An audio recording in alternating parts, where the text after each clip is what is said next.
I'm Max, and this is the Rock and Hockey Show.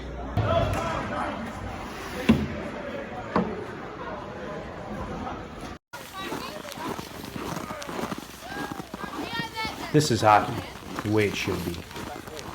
Welcome to the Rock and Hockey Show. This is the Rock and Hockey Show. This is the Rock and Hockey Show. This is Rock and Hockey.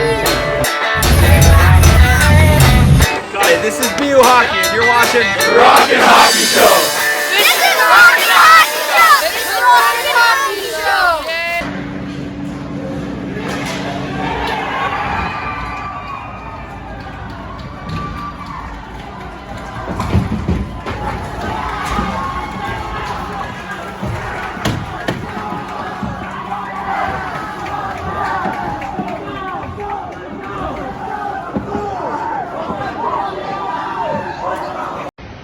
This is Rock and Hockey.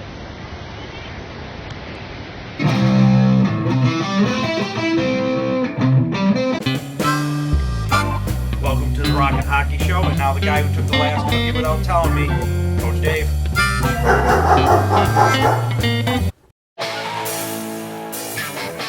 Hey, what's up, hockey and rock and roll fans, and welcome to the Rock and Hockey Show. Yes, I shaved the beard, and I am ready to rock. So he say he like to rock, and he say he like to hop. See, you take it all the way to the back of the cage, oh yeah.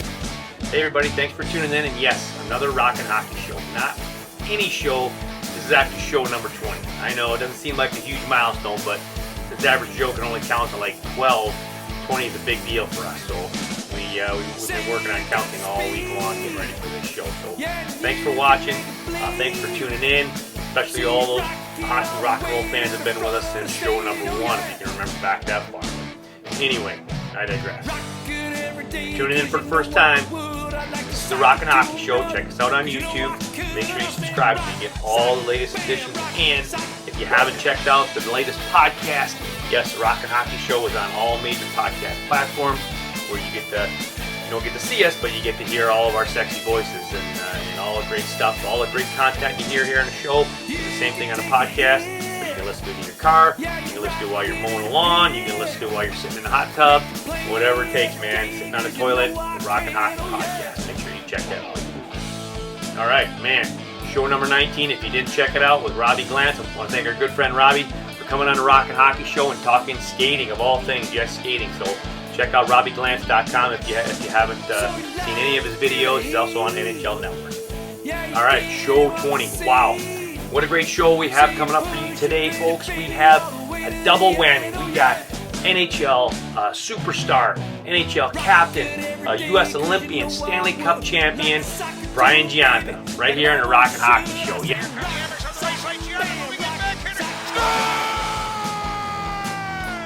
Brian Gionta gives the Mavericks the lead with a backhander.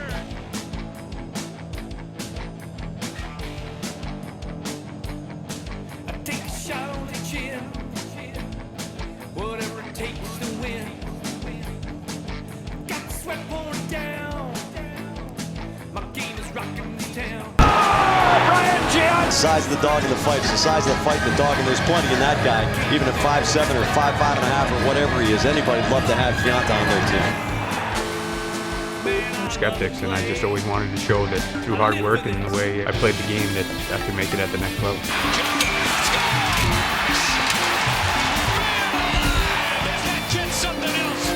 Yes, Brian calls in and talks with me and Average Joe about his great career, about scoring goals, about being a great skater, working on skating, and taking time to smell the flowers, okay, along the way.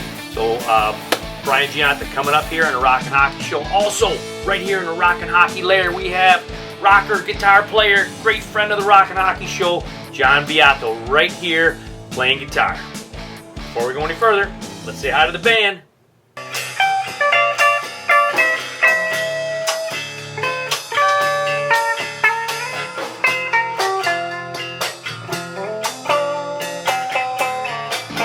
Say hi to Jon. All right, can't wait to hear Jon coming up the throughout the show. Don't forget to check out this show's skill development session. We're going to be on the backyard rink working on one-touch passing, so make sure you check that out. Also coming up on the next show, all right, not this show, but on the next show, another episode of These Are the Hockey Days of Our Lives. I know you guys have been waiting for that one. A lot of drama, a lot of daytime soap opera stuff coming up on that one. All right, buckle up your chin straps, tape up your ankles, whatever you got to do. Let's get this show rolling. We got Brian Gionta on the show. We got rocker Jon Beato right here in the Rockin' Hockey Lair. We got skill development, because this is the show where the hockey rocks.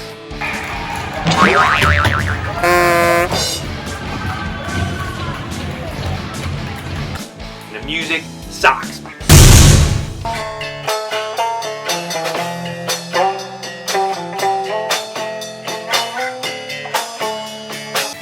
Hey, hockey and rock and roll fans, I want to take just a second to welcome Trotta to the Rock Hockey family. Check out the newly renovated Trotta 2.0 right off of 490 at Cops Hill at the new Culver Road Army. TrottaRochester.com. 2 outdoor dining areas, including a massive upstairs patio with a full bar. Man, you got to check out their 100 square foot TV wall above the main bar and an additional 8 large screen TVs above. Make sure you partake in the self-serve beer wall with over 50 beer and wine selections.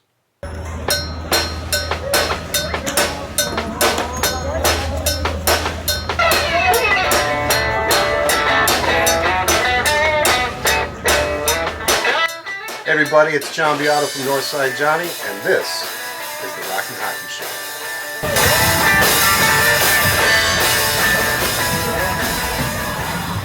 Take it away, John.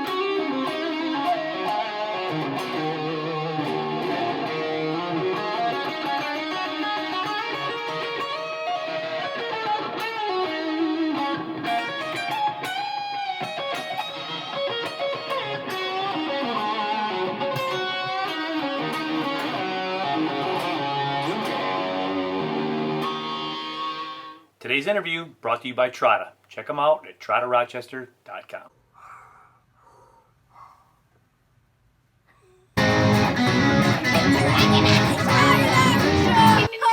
Hey, welcome to the Rockin' Hockey Show. And we got with us live here by Zoom in the Rockin' Hockey Lair, Brian Gionta. Brian, how are you?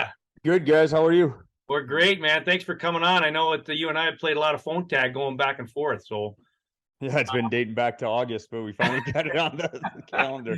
It has been, and a funny story that RJ can contest to is when we started our YouTube show, it's been almost about 2.5, 3 years now, is you were slated to be one of our first 3 or 4 guests, and here it is 3 years later, we're finally getting you on the show, but we're happy to have you on.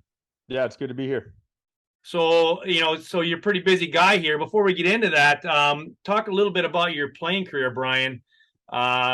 What an amazing career you've had. Are you enjoying retirement, by the way? I'm loving retirement. I'm not.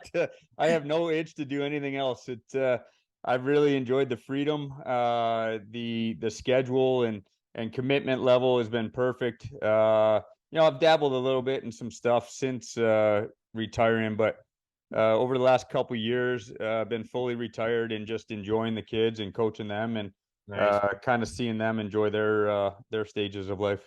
Have you dabbled in golf at all? Because I know that's something that most hockey players usually dabble in once they get done playing. Yeah, I like to say that I'm a spring and fall golfer. So kids are in school. I like to go golfing, and then summertime is all about lake life. So you won't find me on the course in July and August. It's basically spring and fall. Nice. Sounds like you're ready for our 11:30 Tuesday skate then. That's right. Yeah. You're not here in the wintertime. So I get out there one day and I look over and there's Clark MacArthur and I'm like, oh, and he's on the same team with Gionta and Mathot. Great. I'm so glad I have a dark jersey on. Yeah. I've been invited. I just, it's that's the kind of skate I'd like, with a group of guys like that doesn't take things too seriously, wants to go up and down and get a sweat, but just haven't really pulled the trigger on it yet. Yeah, it's supposed to be a nice relaxing skate, and I think a couple of times we had at least 7, maybe 8 ex-NHL guys out there playing. I'm like, whoa, this is a pretty fast pace for a Tuesday morning skate. But hey, we're going to take a quick break for the interview to check out these Rockin' Hockey highlight plays brought to you by our good friends at Howie's Hockey. Check out this one-timer goal by Sarah Hensel.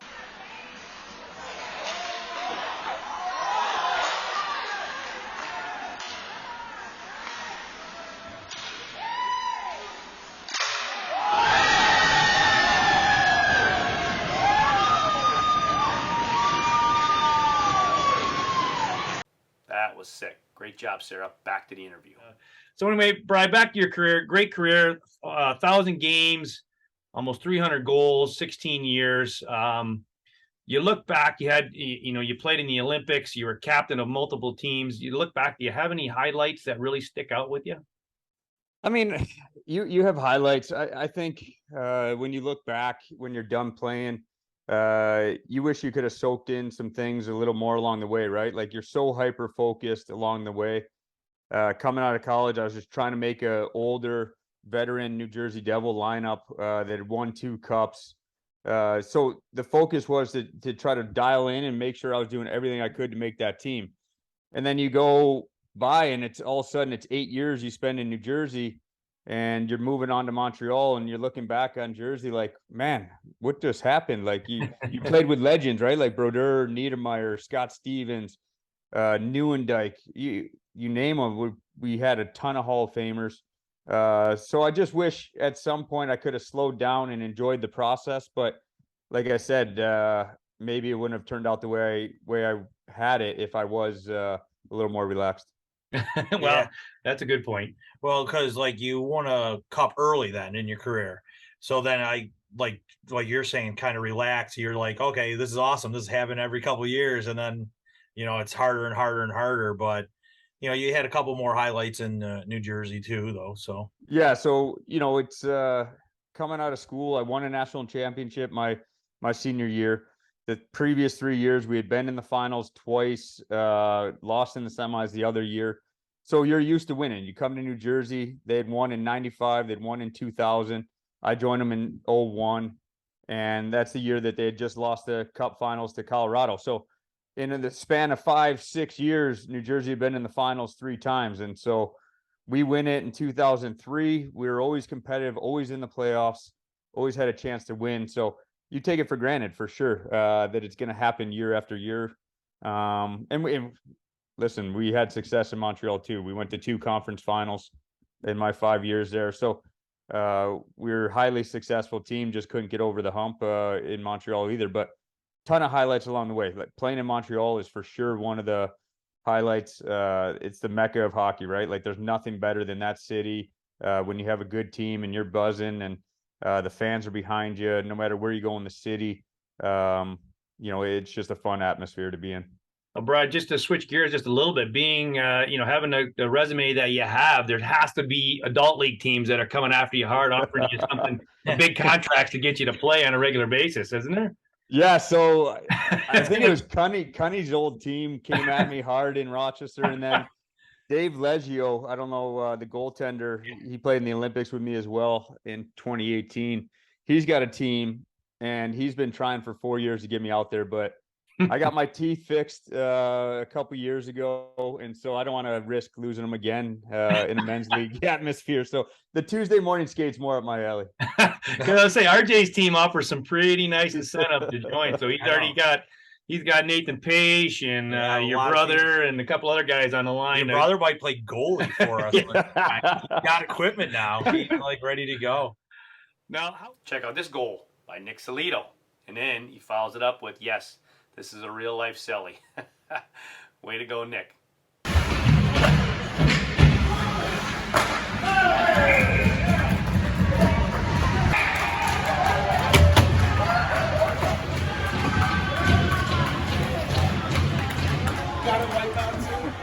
Back to the interview. Now, how was your Olympic experience at the end of your career? That had to be something pretty neat. Yeah, it was pretty special. Like I touched on earlier, being able to slow down and enjoy things. That year, I'd come out of 3 years in Buffalo, wanted to continue playing, but didn't want to move the family. And that was a huge thing for me is getting another year out of it, but not disrupting the family that had been disrupted for so long. And so the proposal came from Jimmy Johansson, the late Jimmy Johansson now. Unfortunately, he passed away, but he called me in the summertime when I was looking at signing with a few different teams. And he said, if you don't end up signing, we'd be interested in having you in the Olympics and being a big part of that. And so as I went on and on, the thought of being away from the family for 8-10 months just didn't sit well with me. So me and Steve Bartlett, we found a nice little happy medium where I would train with Rochester, the Amerks there for the year, skate with them, practice with them, and then go off to the Olympics. And I'd already had a deal in place with Boston for after the Olympics that I would join them for the playoff run, kind of deadline in. And so it was a great cap to my last year playing. I was able to go over there, really slow things down at the Olympics, enjoy the opening ceremonies, enjoy the whole process. Captain a great bunch of guys that had been playing in Europe for years and highly talented and just hadn't had their shot. So it was fun to watch them experience their first Olympics and be a part of something huge. And we lost in a shootout in the quarterfinals. It could have gone either way. So you're a shootout away from being contending for a medal. Right. Here's a nice goal by Harry Allen.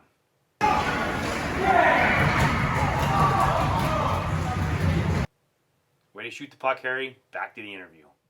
Great experience. And I want to just go back to your early days. Now, you grew up playing in Rochester here, and you did play a year of high school hockey. Is that correct?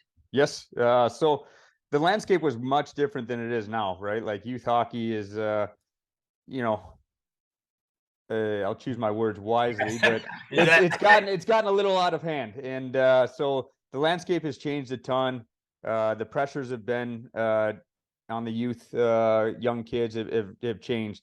We had one organization. It was Rochester Junior Amerks at the time.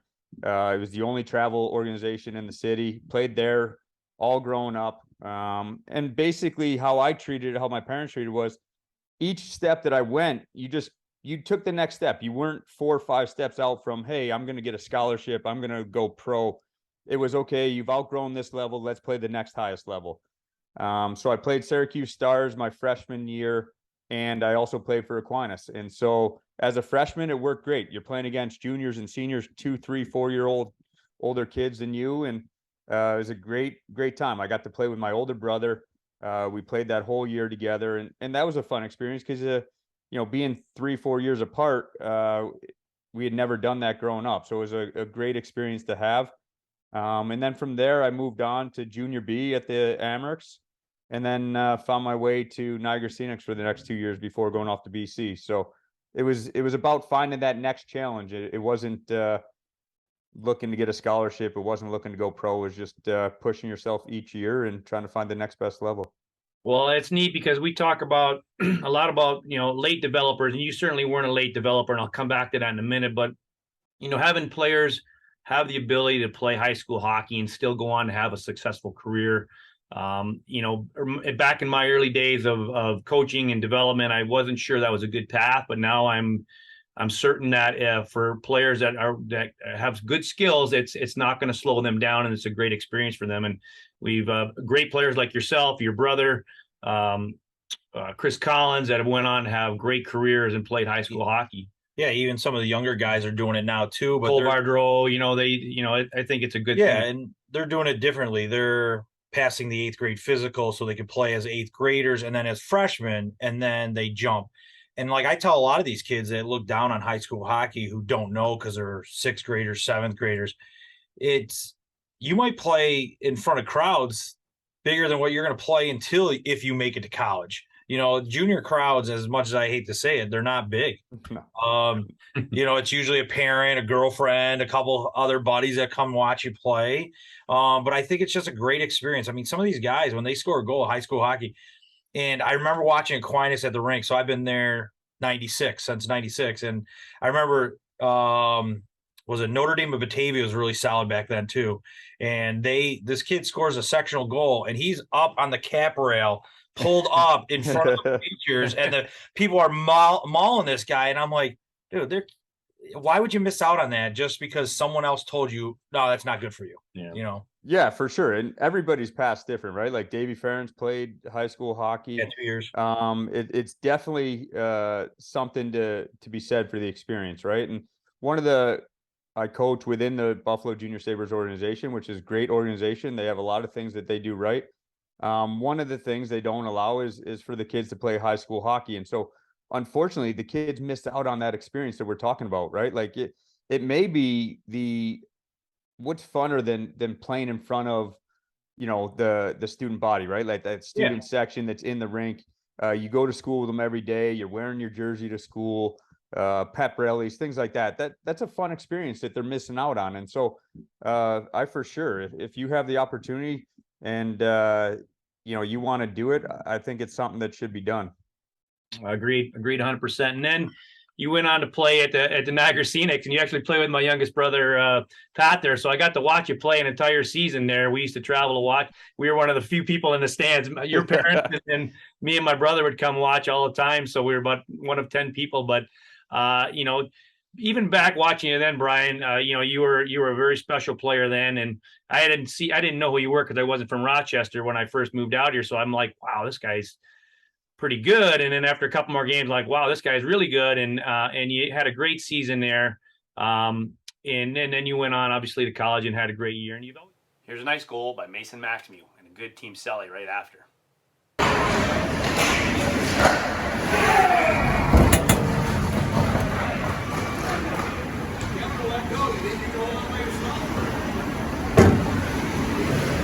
Way to go, Mace. Had a great year, and you've always been a goal scorer. Would you consider yourself a goal scorer? Or yeah, absolutely. I'm a shoot first type of guy. If you ask anyone that's played with me, I'm in that slot. I'm shooting the puck. If you're getting an assist off of me, it's most likely off the goalie's pads or something like that. If I'm in the slot, I'm shooting it. So I just had a knack for getting to the net and scoring goals, and it's fun, right? And it's something that I've always been able to do. Each level along the way is produce, and it was no different in college or the pro level. It's just I've been fortunate along the way to be put in a lot of great opportunities and take advantage of those. Well, one thing is having a knack for knowing where the puck is going to be is obviously that's a goal scorer's thing. But, one thing you have is your skating ability. And since the day I first saw you skate in juniors, like, wow, this guy can really wheel. Would you say that was probably your biggest asset, or was it your scoring touch that kind of got you past that, or both? Well, I think it's both, right? You got to get through those areas. I attribute that a lot to skating. And Melissa McGrain, she was a Rochester figure skating coach back in the day that a bunch of us used. The Insulacos, Kim and Dave Insulaco, my brothers and I used her a ton growing up. And I attribute a lot to that, right? Like it's you got to put the work in, just like practicing shooting or practicing passing. Time needs to be spent on skating, and it's a necessary thing in order to play at a high level. And I think it carried me throughout. Obviously, being undersized, it helped me get in and out of areas and not kind of get clogged up by the bigger guys early on in my career. Right. Now, check out this game-tying goal by Chris Donnelly.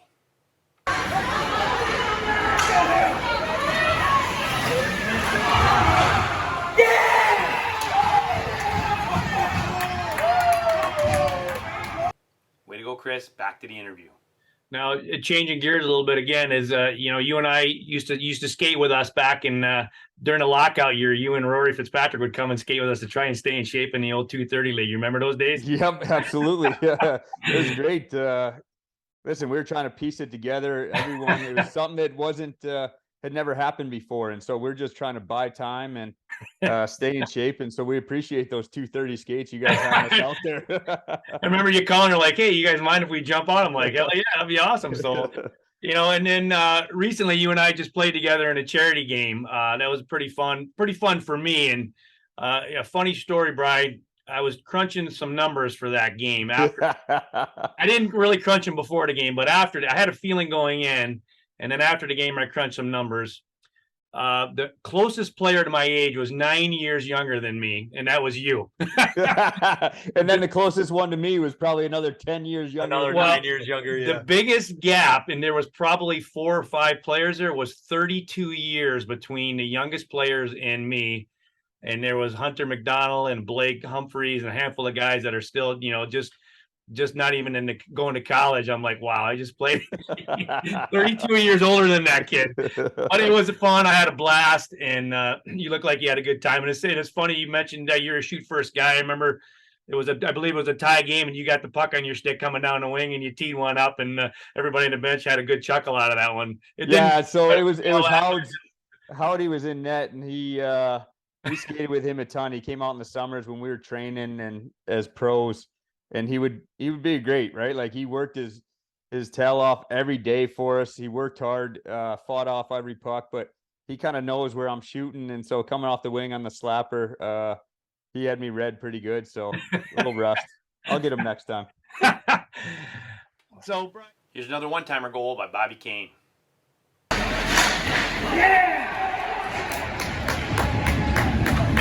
Way to bury it, Bobby. Back to the interview. So, Brian, do you have any advice that you give the young players now? Actually, before I go there, let's talk about how are you enjoying coaching your son now? Now we'll go off on a tangent of youth hockey if we have time, maybe in a little bit. But how do you enjoy coaching now, being a former NHLer? I love it. I love the coaching. I love the being behind the bench. I love the practice planning, teaching the kids along the way. I've had to learn, right? I've had to learn to be able to coach my son. There's some challenges along the way that creates, and sometimes it's easier to be harder on him than other people. And there's a perception that you don't want to have is that you're favoring your son. And so the first year or so, I was a little too hard on him in the sense that I always went to the well, right? It was always easier to correct him than correct other guys.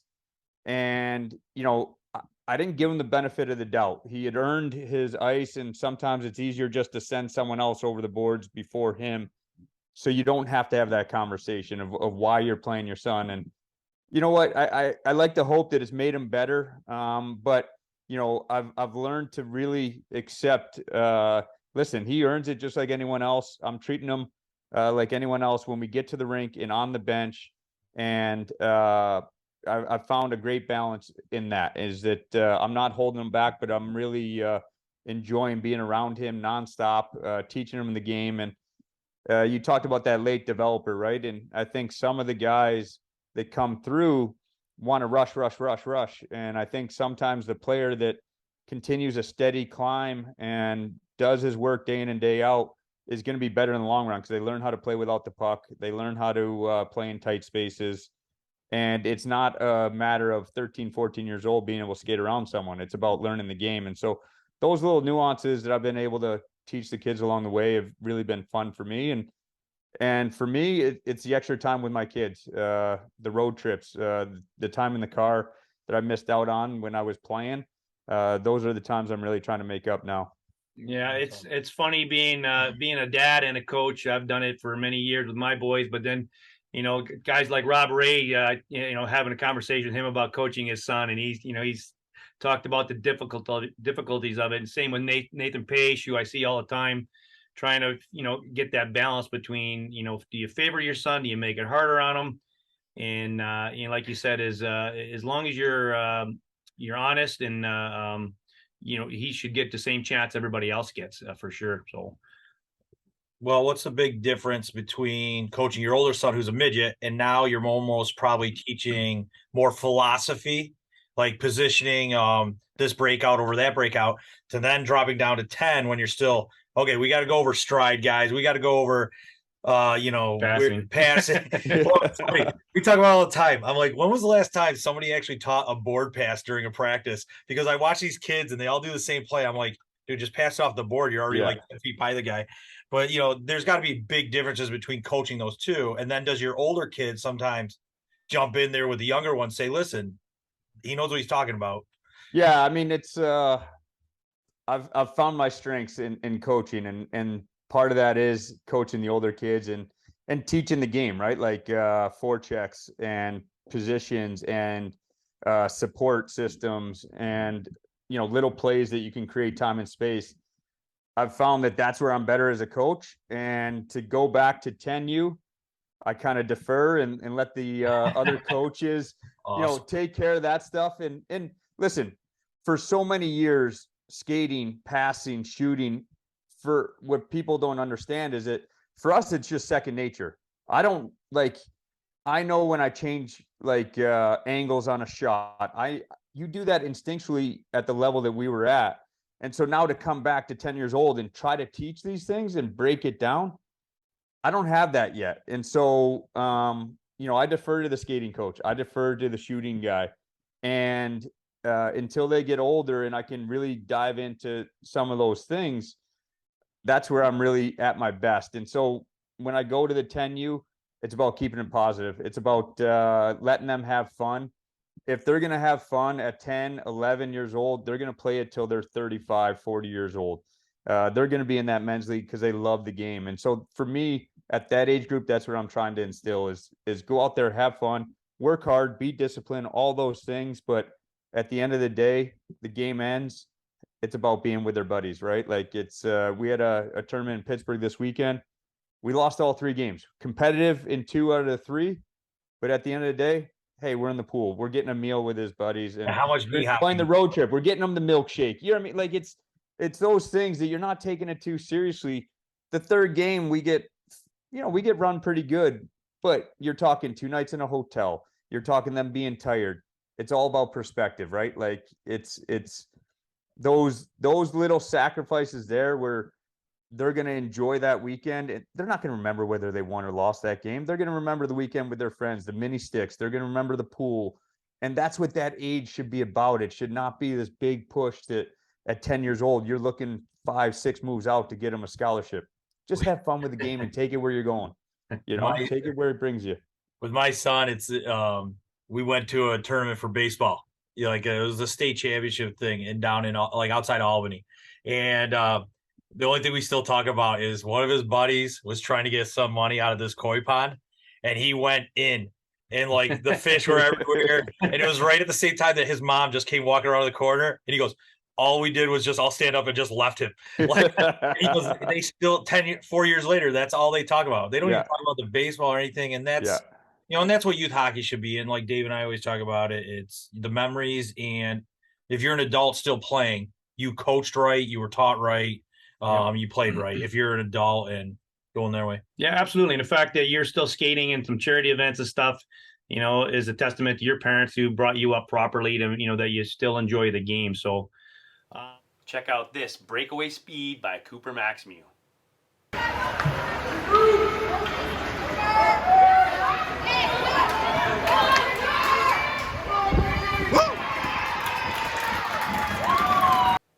Coop, nice goal, buddy.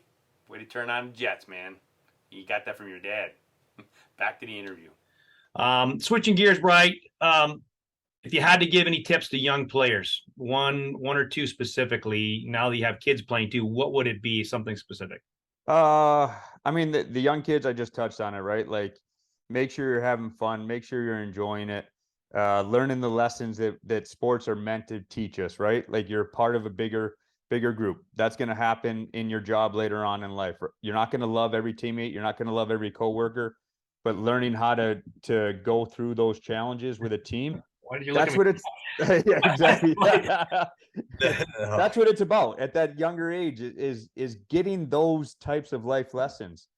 At the older age group, it depends what level you're at. If you're super competitive in the sense that you have a chance at Division III, Division I, whatever that may be, of moving yourself on, it's about committing yourself to it and making it the kid's dream, not the parent or the adult. Right. And I do that with my 17-year-old. The last 2 years, he's driving out to Fairport from Hilton to work out and skate. I'm not waking him up. I'm not setting an alarm for him. It's on him. And if he wants to do it, I'm there to support him. If he wants to be done playing hockey, I'm there to support him as well. And so I think as an older player, it's about finding the balance where you are still a kid, but you're pushing yourself, you're learning discipline, and you're doing the things that you need to do to continue to push your career. Well, that's great advice. And that also kind of wraps up what you were saying, is that you wish you would have smelled the flowers a little more along the way with your career. So there's another pair of goals by Mason Maxmew with a nice, excuse me, between your legs and a snippety doodah. And then he follows it up with a nice breakaway goal. Way to go, Mace.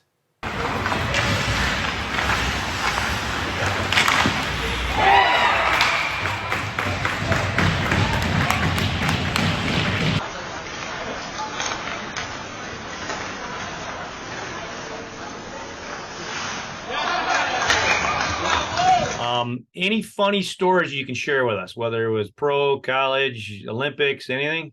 I mean, in high school, your brother shared a funny high school story, but I don't know what. I don't remember much from high school, to be honest with you. It's been so long. And all kidding aside, the amount of hits we've probably taken, some things just aren't there anymore, and that's memory. But listen, I loved every part of my career. I loved every part of it. When I say I wish I had slowed down, it's not that I didn't enjoy it. It's just a matter of being able to remember all those little things within the game. Stories wise, I mean, I got a ton of stories, but I think one that relates to what we've talked about, right? You were talking about that charity game and playing with younger guys. When I went to the Olympics in 2018, I played with a Ryan Donato, and it's the son of Ted Donato, who I had played world championships with and played against in the pros and maybe even in Olympics with him. And fast forward 18 years and I'm playing with his son in Olympics and he was drafted by the Bruins. And so that's where I'd signed after the Olympics. So we were teammates in the Bruins. I think that's kind of when the light bulb went off that it was time for me to exit the game. I played with the dad and now I played with the son. It's time for me to move on. That's how I feel. Like ding, ding, ding, ding, ding. Yeah, there we go. I can't have those conversations. I'm having dinner and beer with both of them at the same time, and we're teammates. It's just he relates more, right? That Ryan Donato is closer to my son's age, and they probably relate more than what we had done. But those little things at the end of my career, were pretty funny, and they're great to. I'm very fortunate to have lasted that long to be able to do something like that. So it's a life that I never thought I would have, and very fortunate to have it. Nice. Well, that's great, Brian. Well, listen, we will let you go. I appreciate you so much for coming on the show. I know it's been a while, but I'll stop texting you and bugging you so much. Sorry, it's just we haven't been able to make it work. We made it work, though. We got it on. I mean, you're going to be around. You got to play Ferrari soon. You got to play BK soon. So yeah. We're around the rinks. It's not a matter of being around the rinks. It's just setting up the Zoom call. No problem. Well, thank you so much for coming on the show. Thanks, guys. Hey, we're going to finish off today's highlights with Natalie Lantz. Nice breakaway goal, Natalie. Way to go.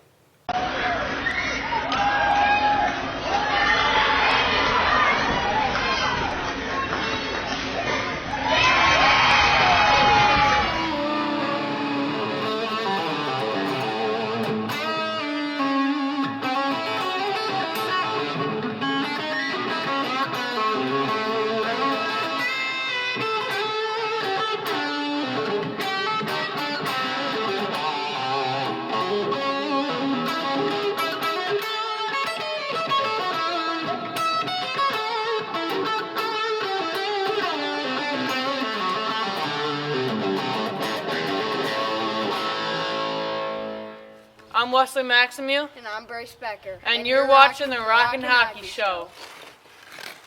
Today's skill development session is brought to you by our friends at Pirani's Hockey World.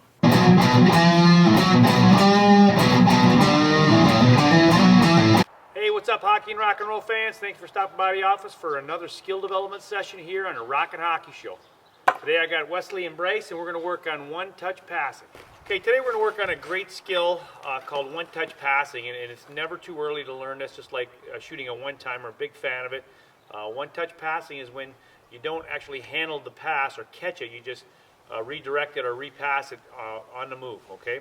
And it takes a bit of strength and some skill for sure, but the sooner you can start teaching players how to use this, the quicker they're going to move the puck and the more effective they're going to be moving the puck, okay? So, this is not an excuse for sloppy passing, okay? But what we're going to do is we're going to get nice open stance here. Bryce, spread your feet out, face, yep, he's going to face Wesley. Nice open stance, a little bit lower grip on your stick there, just, no, a little bit lower, the other way, yep, there you go. All right, he's going to have his stick right here, same thing with Wes. You want to slide the hand down just a little bit because you're just going to be redirecting the pass while it's on the move, so you got to be strong. And we're actually going to start out with an orange puck, okay, which is heavier than normal, just to make sure that these guys are being strong. And we're going to try to use the middle of our blade, and again, it's just going to be a quick snap, trying to keep your blade straight up and down almost so the puck doesn't flop on you, okay? And when it's a longer pass, we'll work on following through it a little bit more. But right now, we're just going to one-touch it back and forth. Go ahead, guys.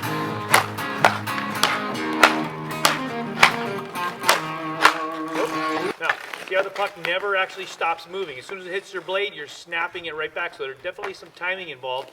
And you want to try to keep it somewhere right around your toes, just like you would with a Messier shot. Because if it's too far out front, see how my stick starts to angle and the puck's going to flop. If it's too far back in my stance here, I'm going to have a hard time redirecting that, okay? Try it again.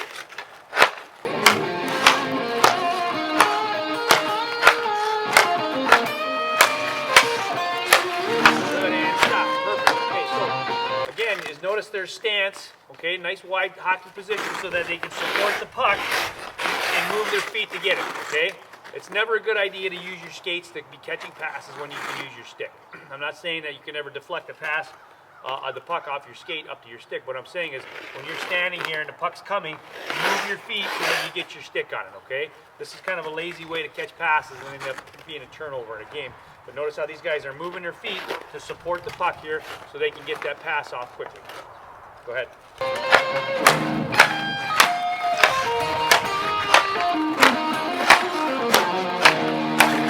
And stop. Good.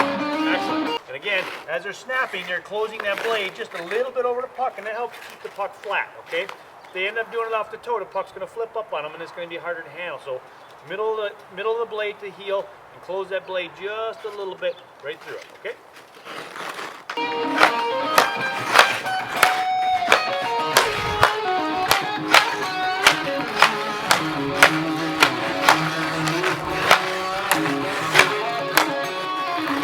Now again, they're using an open hips here, okay? I do not recommend open hips when you're passing normal, okay? Especially for younger players. When you're passing the puck and your hips are open, it's usually going to lead to just a bad pass because lots of times you're on your heels, you can't get a lot of energy, you're not going to be able to follow through properly because of the way your hands are set up here. So it's kind of a bad habit. I see a lot of players going through that as they're passing with open hips. When you get to be older and stronger or a little bit better, not necessarily older, but just a little bit better, you can pass with open hips, but it's going to be just like your Messier shot, but you're going to be coming down and through the puck. All right, standing on your heels, flat-footed, with open hips, trying to make a pass is just not a good idea. It's a recipe to make a turnover. Okay, but for a one-timer or a one-touch pass, you're going to use your hips, keep your hips open, but your weight's going to be on the front of your skate, so you can come down on the puck and keep it moving. Okay, move in just a little bit. Okay, now we're going to switch back to a black puck. It's going to be a lot lighter than the orange puck, and watch how quickly these guys zip it back and forth. Closer.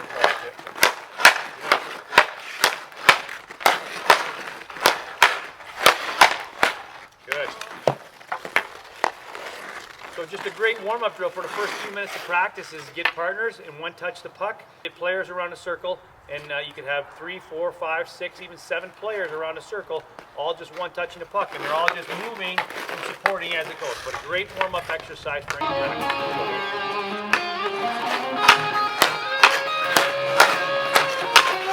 Hey, that's one touch passing on a Rockin' Hockey Show. Don't forget to subscribe.